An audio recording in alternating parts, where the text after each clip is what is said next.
na linha. Nós vamos conversar agora com o ex-governador, ex-ministro e ex-candidato à presidência da República, Ciro Gomes. Boa tarde. Boa tarde, Taline. Um abraço a todos que fazem o programa Esfera Pública da nossa Rádio Guaíba. E então, como é que o senhor está vendo esses quase 60 dias de governo Jair Bolsonaro? Bom, eu quero ver se eu pratico aquilo que é a melhor prática do mundo democrático, né? Eu disputei a presidência, pedi ao eleitor brasileiro o voto e, infelizmente, não foi a mim que deram esse voto, deram ao Bolsonaro. Portanto, em homenagem a esses 57 milhões de brasileiros, eu acho que eu tenho que desejar boa sorte ao Bolsonaro e dar a ele um tempo para organizar o governo, formar sua equipe, se assenhorear dos problemas. E então, aos 100 dias é o que eu me proponho fazer uma análise. Entretanto, dois assuntos me obrigam a antecipar um pouco a minha angústia, a minha preocupação com aquilo que eu estou vendo acontecer no Brasil. Esse movimento estúpido, absolutamente arriscado na fronteira com a Venezuela, e o outro, esse problema da proposta da Previdência Social, que é sem nenhuma parte negativa, nenhum preconceito, a pior proposta que eu vi de todas aquelas que já se apresentaram para enfrentar o problema que nós temos que enfrentar, que é o problema da Previdência Social brasileira. Agora, governador, Carlos que está conversando com o senhor, tudo bom? Oi, Carlos, tá bom? Tudo ótimo. Nesta semana o senhor disse que Jair Bolsonaro não fica até o fim do mandato. A que o senhor se refere? Por que o senhor acredita nisso? Bom, eu estava dando uma entrevista numa rádio aqui em Fortaleza e eu costumo não fugir de perguntas. Evidentemente que isso é um mero palpite, mas o meu palpite se baseia um pouco nos perfis de presidente da República que eu conheço historicamente no Brasil. E o Bolsonaro é uma pessoa que não tem estabilidade emocional, ele tem uma formação muito precária, ele não domina os assuntos, basta você ver a vida dele. Eu fui colega dele na Câmara Federal. E o Bolsonaro é deputado federal há 30 anos no Rio de Janeiro, onde o poder político apodreceu, e ele foi aliado dessa turma toda, Sérgio Cabral, Pezão, enfim, todos esses homens aí que apodreceram a política do Rio de Janeiro, o Bolsonaro foi contemporâneo e aliado deles todos. E pessoas com esse nível de formação, quando perdem a popularidade, costumam não ter humildade para isso, né? E a natureza dele é mais semelhante à do Jânio Quadros do que da dignidade do Getúlio Vargas. Eu, aliás, espero que não aconteça nunca mais a tragédia de um suicídio. Portanto, quando ele perder a popularidade, e ele está gastando essa popularidade muito rapidamente, e começar a ser vaiado na rua e contestado por todo mundo, e o mercado que o protege também abandoná-lo, já apostando talvez num subgolpe, porque o general Mourão claramente está bajulando aí a força da opinião pública muito cedo, a tendência desse tipo de personalidade não é ter humildade para sustentar, e sim renunciar. Mas isso é um mero palpite que eu espero que não aconteça. Agora, governador, em relação à proposta da Previdência, o senhor classificou como a pior proposta de todos os tempos. Primeiro, eu gostaria de saber o porquê e, segundo, qual é a sua avaliação do que sairá do Congresso Nacional, né? Porque não bastasse ser uma reforma muito profunda e muito ampla, nós temos um Congresso Nacional formado pela maior representação dos últimos tempos, 31 partidos na Câmara, 21 no Senado. Isso. E nem mesmo o partido do presidente da República, PSL, tem, digamos assim, unidade em relação ao texto apresentado ao Congresso? Bom, primeiro, o problema é real, grave e complexo. Segundo, não é um problema, por conta desse primeiro argumento, que se deva tratar governo e oposição. Isso é um problema do país, que exige um diálogo, muita paciência, muita capacidade de ouvir, muita capacidade de transigência e a ideia de servir a um único senhor, que é o interesse público e as maiorias populares. Isso dito, vamos lá, o Brasil tem um sistema de repartição. A gente gaúcha precisa, e tudo que a gente puder fazer, se eu for muito longo aqui na resposta, você pode me interromper. Mas eu estou tentando ver se o povo brasileiro compreende o que está acontecendo. Então nós temos um regime que se chama repartição. Como é que funciona o regime de repartição? O trabalhador hoje paga o aposentado que não trabalha, não pode mais trabalhar. Esse regime só funciona se a sociedade, por média, for muito jovem e se o mercado de trabalho for muito formal, dado que a principal receita da Previdência vem da contribuição da relação de trabalho, o patrão e o empregado. O que está acontecendo no Brasil, na Argentina e na Venezuela, que são os últimos 3 países do mundo que eu conheço que usam um regime de repartição assim como o nosso. Então, os 3 quebrados. Primeiro, a demografia envelheceu muito. O brasileiro, quando nós formamos esse modelo, tinha 6 jovens trabalhadores ocupados trabalhando para financiar uma aposentadoria de um brasileiro que só durava, em média, até os 60 anos. Hoje, nós temos 1,5 brasileiro, estatística permite isso, trabalhando para financiar uma aposentadoria cuja expectativa de vida vai a 73. E o Brasil está com 14 milhões de desempregados. Esse desemprego, inclusive, aumentou, dado de hoje do IBGE, e tende a aumentar mais ainda, porque eles estão fazendo tudo errado no manejo da economia. E, além de nós termos um desemprego aberto em massa, a tal reforma trabalhista legalizou uma brutal informalidade, ou seja, nós temos hoje 27 milhões de brasileiros trabalhando precariamente, correndo do rapa nas ruas de Porto Alegre, de Fortaleza, tentando levar algum para casa, aí sem contribuir em nada. Portanto, o regime previdenciário precisa ser trocado por um de capitalização, e esse não é a proposta do Bolsonaro.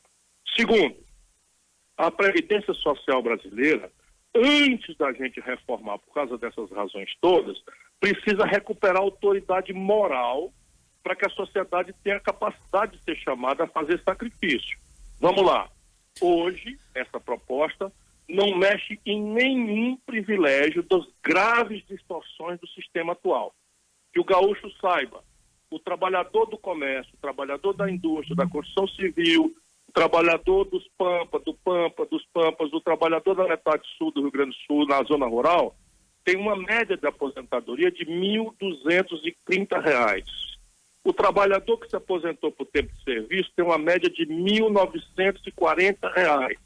Os trabalhadores do serviço público, do legislativo, distorcido pela aposentadoria dos políticos, têm uma média de salário de R$ 28 mil. Como é razoável eu exigir que um pobre deixe de receber o benefício de prestação continuada de um salário mínimo para passar a receber R$ 400, R$ 500 e não toque em nenhum privilégio do judiciário? Por exemplo, o Judiciário do Rio Grande do Sul, o Ministério Público do Rio Grande do Sul, mais os funcionários públicos do Rio Grande do Sul. Nem dos militares, por enquanto. Em relação aos funcionários da ativa. Todos os estados irão para isso, mas o Rio Grande do Sul hoje está desse jeito, quebrando e destruindo as suas lideranças, demitido de participar do processo nacional, porque o Palácio do Piratini virou praticamente uma usina de destruição de liderança. A razão fundamental é essa: a Previdência Social comendo mais do que o custo dos funcionários da atividade, mesmo que a brigada hoje, da Polícia Militar, a brigada que vocês chamam, tenha menos gente do que tinha quando Alceu Colares, governador, na época que eu fui governador. Governador Ciro Gomes. Os funcionários não mexem em nada disso. Governador Ciro Gomes. Tem renúncias fiscais, posso... Hein? Nós temos vários deputados estaduais aqui com a gente no estúdio. Uma das deputadas, Sofia Cavedon, deputada do PT, pediu só para se manifestar. Sim, é uma honra falar contigo, Ciro, Sofia. Eu queria só... Prazer e honrado em cumprimentá-la. Igualmente. Lhe dizer que concordo com o tema da Previdência, mas lhe dizer que aqui no Estado já foi feita a mudança e tem um regime de capitalização hoje, tem acompanhando o sacrifício tem uma transição. Mas isso não resolve o problema. Não, claro, mas eu queria colocar na sua análise aí, para nós, tema da Lei Candir, o tema da guerra fiscal. Eu ia falar nisso agora. Perfeito. Guerra fiscal e sonegação, para nós, é um trio aqui perverso com o nosso Estado. Claro. Eu ia falar exatamente nisso, não tive o privilégio de ser chamado a ouvir sua parte brilhante. As renúncias fiscais agravadas durante o governo Dilma, mas que têm ancestralidade na Lei Candir, por exemplo, que fere estados que têm uma economia rural mais expressiva, e é o caso do Rio Grande do Sul e de Minas Gerais, por exemplo, não há como você fazer sacrifício do povo permitindo o mesmo nível de renúncia fiscal de grande.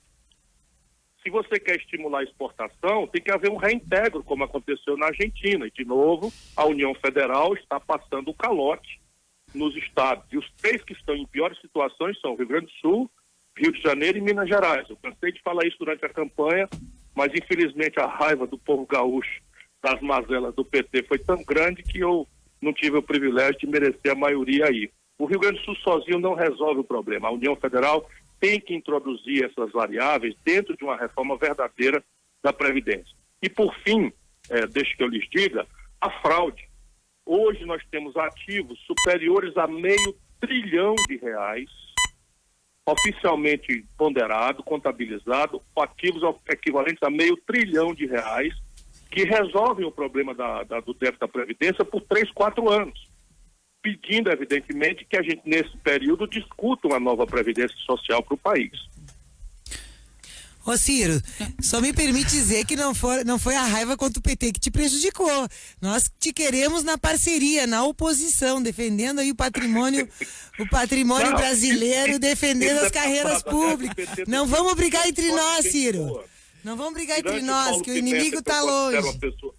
Tirando o Paulo Pimenta, que eu considero bem fora da média de decência de vocês, o Rio Grande do Sul é de gente muito boa. Tasso Genro é um quadro respeitabilíssimo, Olívio Dutra, todo mundo aí tem um profundo respeito por vocês. Qual é o seu problema com o Paulo Pimenta, governador? É que ele é muito miúdo e agressivo. Né? Ele esquece tudo que é 21 anos de luta para fazer a bajulação do Lula, que está preso, condenado, não por mim. Mas ele me ataca como se fosse eu o sicário do Lula. A deputada Sofia Cavedon disse que para não brigar entre vocês, entre os partidos de esquerda, centro-esquerda. O senhor acha que foi esquerda esse... não é um adjetivo, esquerda é uma prática. Você aparelhar. O Palocci é réu confesso. O Lula deu ao Palocci o comando da economia brasileira e o Palocci tem contabilizado R$100 milhões. E agora está fazendo uma vexaminosa delação, dedo duro, envolvendo aí o Lula e todo mundo, e eu não tenho nada com isso, mas também não tenho nada com isso para não ter que defender isso. Mas nós não damos voz para prisioneiro que fica criando fatos para se livrar da cadeia, né? Esses caras, eu concordo com o senhor, tem que ser execrados. São escolhas. Não, são escolhas. O Michel Temer. O Lula tem equívocos. Acabou de apoiar o Renan Calheiros contra mim. Então tudo bem, eu só não posso defender e também não quero atacar. Eu quero cuidar da vida, discutir os problemas do Brasil e propor soluções. Continuando a questão dos partidos de esquerda, centro-esquerda não brigarem, o senhor acha que foi por esse motivo que Bolsonaro chegou ao poder, então? Porque por essa fragmentação da esquerda? Acho que mais do que fragmentação, ainda que seja injusto, foi o antipetismo. Senão eu teria que dizer que 68% do eleitorado de São Paulo é fascista. Eu teria que dizer que 75% do eleitorado de Santa Catarina é fascista. 67% do eleitorado do Rio Grande do Sul, que deu várias vitórias ao Lula, é fascista. E, evidentemente, o povo brasileiro não é fascista, muito menos nessa proporção. Você tem aí 5%, 10% de imbecis que toda a sociedade tem. Mas no caso do Brasil, claramente foi a reação contra o petismo e o descuido do PT de achar que manipular uma candidatura fraudulenta como a do Lula iria enganar o povo na dimensão suficiente de escolher um poste depois que substituto do Lula. Isso eu já sabia que não ia dar certo. Ciro, não vamos tirar a força da manipulação e das fake news, não vamos tirar a força do apelo pela violência ao senso comum da solução pelas armas. Tem vários outros elementos e eu sei que a tua inteligência, ela abarca isso com certeza. Eu não quero tirar nada e nem queria tratar desse assunto, muito menos com a delicadeza de ter uma pessoa como tu, que eu admiro, respeito, e que se tem um PT que eu respeito, é o PT do Rio Grande do Sul. Volto a dizer, tirante o Paulo Pimenta, vocês são todos, não tem um gaúcho envolvido em escândalo, não tem um gaúcho no escândalo do Petrolão, não tem um gaúcho do PT envolvido na Mensalão, portanto vocês têm o meu respeito, e eu cito como exemplo. Eu estou tentando, já que o repórter perguntou, e eles adoram essas contradições, né, qual é a minha opinião do que aconteceu. Mas eu acho que isso é fato passado, nós temos que organizar a luta para o futuro. Agora, exatamente nesse sentido, governador, qual é o cenário que o senhor imagina já, obviamente, de reflexos do governo Bolsonaro, que é uma novidade, né, e que foi por muitos fatores, acabou saindo das urnas, mas qual é o reflexo da atuação do governo Bolsonaro e qual é a movimentação que o senhor prevê de partidos como o seu, o PDT, nas eleições de 2020, as eleições municipais, que acabam sendo muito decisivas e também um termômetro para a próxima sucessão à presidência da República?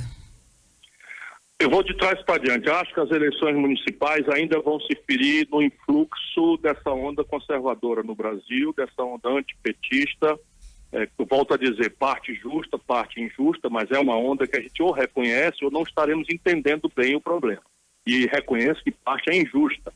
Mas se não reconhecermos que há uma parte disso justa, e compreendemos humildemente para termos a reconciliação com a opinião pública, simplesmente nós vamos reforçar esse movimento de direita. Agora, repare, o Bolsonaro se elegeu em cima de duas pernas muito simplórias. Uma resposta simplória, simplificadora ao gravíssimo e dramático problema da segurança pública. Ele não vai entregar nada em relação a isso. Esse pacote anticrime do Moro é pura e simples bobagem para quem, como eu, é professor de direito. Parte de uma premissa errada que o problema do Brasil é o encarceramento, e não é. O brasileiro precisa saber que nós hoje somos a terceira população carcerária do mundo, e o grande problema é que os cárceres brasileiros transformaram-se em verdadeiras universidades do crime, porque o garoto ou a garota presa traficando minúsculas quantidades de drogas sem qualquer prática de violência, ao entrar no presídio, pega o ferro no queixo de uma facção criminosa e vira um soldado do crime organizado com facções que estão agindo de forma absolutamente impune. Aqui no Ceará, por exemplo, nós acabamos de passar aí uns 15 dias de puro terror. Felizmente conseguimos controlar, prendemos 367, transferimos 61 cabeças desse narcotráfico e 5 morreram, nenhum civil foi ferido, enfim. Mas daqui a pouco volta. Essa é a primeira perna do Bolsonaro. A segunda é a ideia simplória, né, também, de que o Brasil é um país comunista e que nós temos que acabar com o comunismo, e esse conjunto de mentiras derivadas daí, que existe, me desculpa a expressão, eles usaram muito a história de coisa de gênero, enfim, eu não vou nem falar, né, as maluquices de kit gay que eles falsearam para o povo brasileiro, e isso apanha em cheio uma sociedade que está sofrendo no desemprego, na pobreza, na dificuldade de educar os filhos, no problema na saúde pública, mas que é conservadora em matéria de costumes, porque crescentemente é neopentecostal, é evangélica, é católica, e fica apavorada, né, com esses assuntos todos. Isso também vai se revelar um discurso insustentável. E nós, da oposição, não temos nada que entrar nesse jogo. Né? O jogo do moralismo contra uma corrupção, e agora nós estamos vendo que a família toda era corrupta, nós já sabíamos, né? Que a corrupção, o tamanho dela, é o tamanho da oportunidade que você tem.